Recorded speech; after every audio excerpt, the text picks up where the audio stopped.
Assalamualaikum warahmatullahi wabarakatuh. Perkenalkan, saya Hikmah Yulianti dengan NIM C1C021058 dari R9 Akuntansi. Nah, pada kesempatan kali ini saya akan menjelaskan mengenai metode riset akuntansi keperilakuan.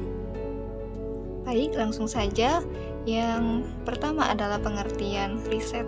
Nah, pengamatan terhadap fakta, identifikasi atas masalah dan usaha untuk menjawab masalah dengan menggunakan pengetahuan itu merupakan esensi dari kegiatan riset. Oleh karena itu, riset dapat disebut sebagai suatu usaha yang sistematis untuk mengatur dan menyelidiki masalah serta menjawab pertanyaan yang muncul dan terkait dengan fakta, fenomena atau gejala dari masalah tersebut.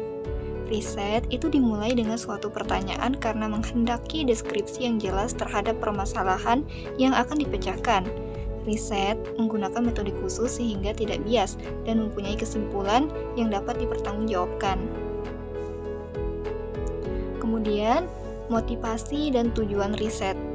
Motivasi ini merupakan sesuatu yang timbul dari dalam diri seseorang untuk mencapai tujuan yang diinginkannya. Motivasi seseorang melakukan riset itu mungkin merupakan keinginan yang timbul dari dalam dirinya untuk memecahkan berbagai masalah maupun persoalan yang ada. Jika dilihat dari sisi akuntansi keperilakuan, tujuan riset di bidang ini akan menekankan pada hubungan akuntansi dengan perilaku manusia maupun desain, konstruksi, dan penggunaan suatu sistem informasi akuntansi yang efisien, serta dimensi sosial dan budaya manusia dalam suatu organisasi. Nah, secara spesifik, terdapat 5 tujuan spesifik dari suatu riset. Nah, yaitu menggambarkan fenomena, menemukan hubungan, menjelaskan fenomena, memprediksi kejadian di masa mendatang, dan melihat pengaruh suatu atau lebih faktor terhadap satu atau lebih kejadian. Selanjutnya, pengembangan desain. Kita ini menentukan lingkup pengembangan. Lingkup pengembangan itu biasanya terbatas terhadap satu atau dua pertanyaan. Nah, hal ini itu dilakukan karena berbagai alasan. Alasan biasanya adalah karena untuk menyelidiki setiap aspek dari suatu masalah bukanlah apa yang diinginkan, tidak praktis, atau tidak mungkin. Aspek lain dari suatu desain adalah menemukan populasi, menspesifikasi informasi yang dibutuhkan, memilih dan mengumpulkan data serta metode serta anggaran. Kemudian ada data primer dan data sekunder. Sumber data riset itu terdiri dari data primer dan data sekunder. Data primer itu merupakan sumber data riset yang diperoleh secara langsung dari sumber asli atau pihak pertama. Data primer itu terdapat berupa pendapat subjek riset orang, hasil observasi terhadap suatu benda atau fisik, kejadian atau kegiatan dan hasil pengujian. Kemudian data sekunder ini merupakan sumber data riset yang diperoleh peneliti secara tidak langsung melalui media perantara. Data sekunder pada umumnya berupa bukti arsip baik yang dipublikasikan dan yang tidak dipublikasikan. Kemudian validitas dan keandalan.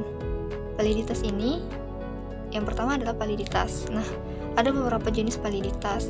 Validitas isi atau content validity itu mengacu pada cara peneliti menggambarkan dimensi dan konsep atau masalah yang ingin diukur, khususnya yang berkaitan dengan tingkat ukuran yang diberikan untuk menutupi rentang terhadap arti maupun konsep. Kriteria yang berkaitan dengan validitas itu ditentukan dengan membandingkan antara konsep yang diukur dan suatu kriteria eksternal atau asumsi yang diketahui untuk mengukur konsep yang akan diteliti. Ada dua jenis kriteria yang berhubungan dengan validitas, yaitu yang pertama validitas prediktif atau predictive validity, dan yang kedua adalah validitas konkuren atau concurrent validity.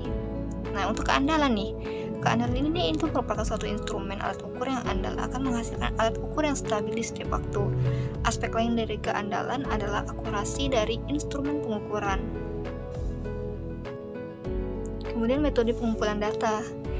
Metode pengumpulan data ini terdiri atas dua macam. Pertama adalah survei, yang kedua adalah observasi. Nah, jika survei, di survei ini interaksi langsung antara seorang peneliti dengan responden itu tidak terdapat dalam survei. Data dikumpulkan dengan mengirimkan surat elektronik atau email, menelepon, atau memberikan serangkaian pertanyaan. Nah, pertanyaan peneliti dan jawaban responden itu dapat dikemukakan secara tertulis melalui kuesioner. Kemudian bisa juga melalui wawancara. Nah, Wawancara melalui telepon itu juga dapat mengumpulkan data dalam periode waktu yang singkat, tetapi memakan biaya yang lebih mahal dibandingkan dengan teknik lain. Wawancara itu merupakan teknik pengumpulan data dengan mengajukan pertanyaan secara lisan kepada subjek riset. Nah, yang kedua adalah observasi. Observasi itu merupakan proses pencatatan pola perilaku manusia, sesuatu hal atau kejadian yang sistematis tanpa ada pertanyaan maupun komunikasi dengan individu yang diteliti. Metode observasi dapat menghasilkan data yang lebih terperinci mengenai fenomena yang diteliti. Ini meliputi perilaku, subjek, ataupun kejadian, dibandingkan dengan metode survei. Nah, meskipun demikian, metode observasi ini itu tidaklah bebas dari kesalahan. Kemudian, memilih responden.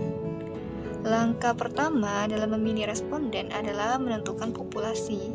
Nah, setelah populasi ditentukan, peneliti menentukan suatu sensus atau suatu sampel.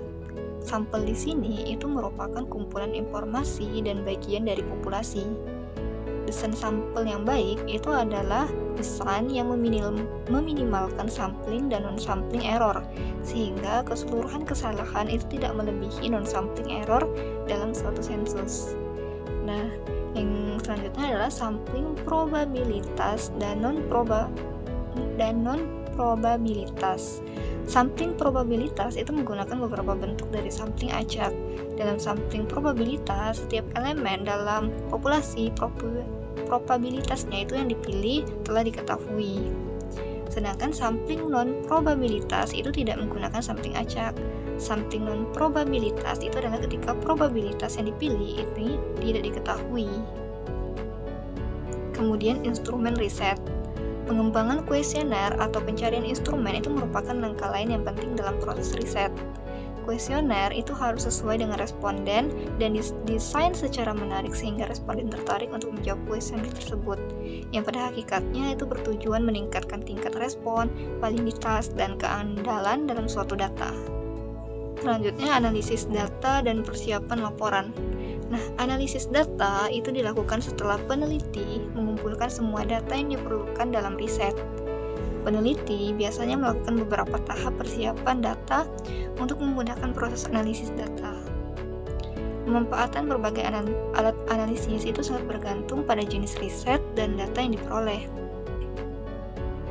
Kemudian, untuk persiapan laporan nih, tahap akhir dari suatu riset itu adalah penyusunan laporan riset. Secara umum, laporan riset itu berisi tentang hal-hal yang terkait dengan kegiatan peneliti, sejak tahap persiapan riset hingga interpretasi dan penyimpulan hasil analisis. Bentuk baku dari suatu laporan riset ini belum ada. Bentuk atau format laporan riset itu sangat dipengaruhi oleh keinginan peneliti, hal-hal yang perlu dilaporkan, serta permintaan dari sponsor riset. Baiklah, sekian penjelasan dari saya mengenai metode riset akuntansi keperilakuan. Lebih kurangnya saya mohon maaf. Wassalamualaikum warahmatullahi wabarakatuh.